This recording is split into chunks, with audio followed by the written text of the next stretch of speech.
Nos últimos anos, a cultura, a arte e até as relações humanas passaram por uma transformação drástica.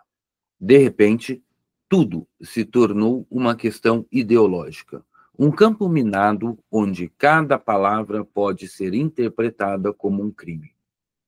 Mas e se essa estrutura que dominou o debate público estivesse finalmente começando a ruir? E se a cultura woke, que se propagou como um dogma inquestionável, já estivesse enfrentando resistência e perdendo força? Será que estamos presenciando o fim dessa era? Esse vídeo foi inspirado no episódio 157 do Guten Morgen do canal Senso em Comum do Flávio Morgenstern e explora como essa mentalidade tomou conta do cenário cultural. Por que conseguiu se consolidar e quais sinais indicam que sua influência já não é mais a mesma?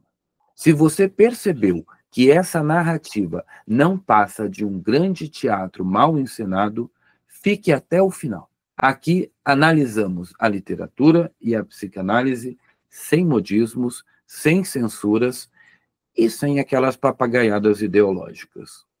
O termo woke vem do inglês e carrega a ideia de acordar, despertar. Mas despertar para quê? Em teoria, para identificar injustiças, desigualdades e opressões. Na prática, tornou-se um instrumento de manipulação, usado para fabricar divisões artificiais e definir quem pode falar e quem deve ser silenciado. O que antes parecia um alerta para questões reais se tornou um mecanismo de controle. Quem discorda ou questiona qualquer ponto dessa narrativa é imediatamente taxado como um criminoso do pensamento. A literatura há muito tempo alerta sobre esse tipo de fenômeno. George Orwell descreveu isso perfeitamente em 1984, com a criação da nova língua, um idioma que não apenas controla o vocabulário das pessoas, mas limita a própria capacidade de pensamento. Quando palavras e conceitos são esvaziados de significado real e transformados em armas ideológicas, qualquer conversa se torna impossível. A psicanálise também explica o fenômeno. Freud e Melanie Klein exploraram a ideia do superego tirânico, uma instância psíquica que não admite contradição e impõe um sistema moral rígido e punitivo. A cultura woke age exatamente assim. Ela assume-se como o bem absoluto e pune qualquer traço de subjetividade, exigindo adesão total às suas regras em constante mudança. Isso fica evidente na forma como certos personagens são retratados nas distopias literárias. No mundo woke, o indivíduo que pensa por conta própria sempre será o vilão. Não importa o que ele faça ou diga, sua existência já é considerada uma afronta ao coletivo, ao social, à democracia. Flávio Morgenstern destaca que a manipulação ideológica é a base do poder da cultura woke. Quem controla a linguagem, controla o pensamento. Isso começou com a linguística estrutural de Ferdinand de Saussure, mas foi apropriado e distorcido pelo pensamento pós-moderno. Cada estrutura social passou a ser interpretada como uma forma de dominação. Nada mais poderia existir sem que fosse visto um campo de batalha entre opressores e oprimidos. O resultado disso foi uma cultura do ressentimento. Se tudo é uma luta, não existe diálogo. Se toda a estrutura social é construída para oprimir, não há responsabilidade individual. Se tudo é linguagem, então a própria realidade se reduz a um jogo de palavras sem valor. A psicanálise explica esse fenômeno pelo conceito de ressentimento recalcado. Quando um desejo não é reconhecido, ele retorna de forma distorcida.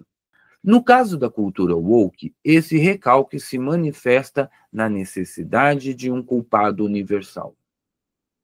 Se há algo de errado no mundo, alguém precisa pagar por isso. E essa é a principal justificativa para a censura e o policiamento do discurso.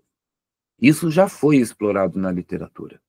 Os Demônios, de Dostoiévski, apresenta um grupo de revolucionários que não buscam justiça, mas apenas um inimigo para culpar sua própria frustração.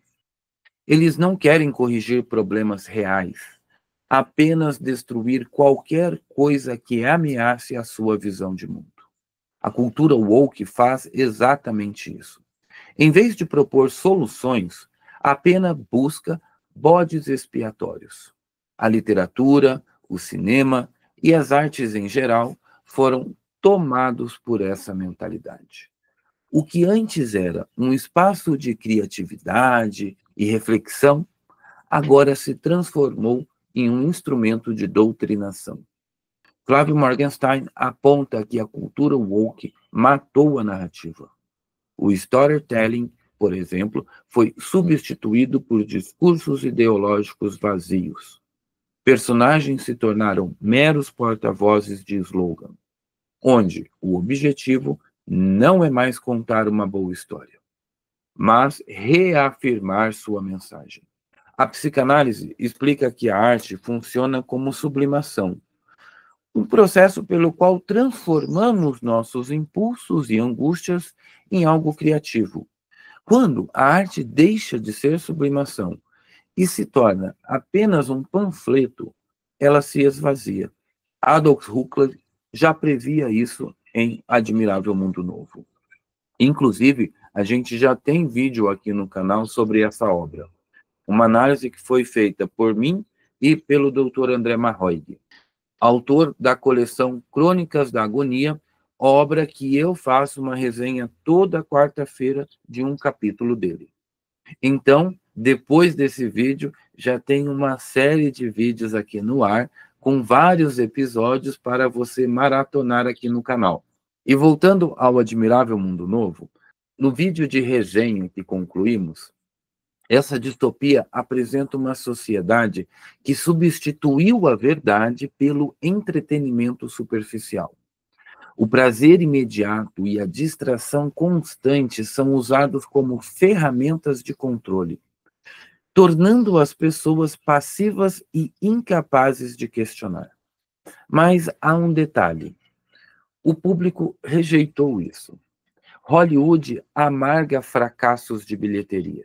Livros panfletários não vendem. Séries doutrinárias são canceladas. Mas, em vez de refletirem sobre seus erros, essas indústrias dobram a aposta, insistindo em fórmulas que já provaram um fracasso. Isso nos ensina algo fundamental. A cultura woke não cria nada, apenas corrompe o que já existe. Morgenstern levanta uma questão interessante. A ascensão de figuras que rejeitam a cultura woke indica o fim dessa era? A psicanálise nos ensina que o ser humano busca autenticidade. Nenhuma ideologia pode sobreviver por muito tempo se contradiz a experiência real das pessoas. Esse foi o erro da mentalidade woke. Tentar transformar tudo em um conflito permanente.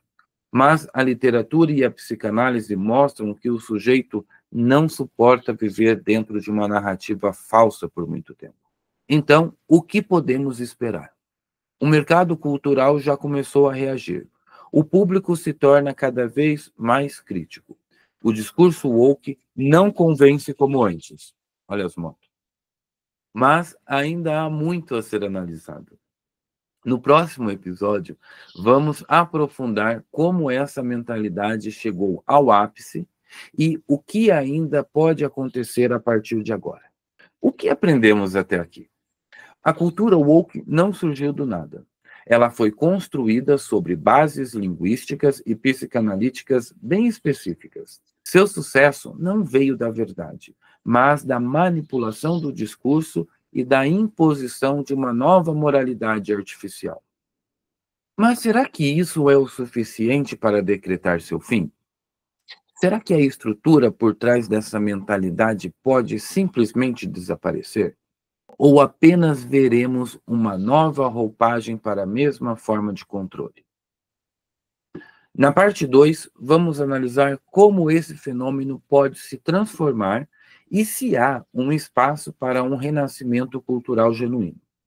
Eu sou Rafael Marques Menezes, psicanalista, professor, diretor da Escola Britânica de Psicanálise no Brasil. E se você gostou desse vídeo, curta, compartilhe e comente. Você acredita que a cultura woke está realmente chegando ao fim ou apenas mudando de estratégia? Nos vemos no próximo vídeo. Até lá!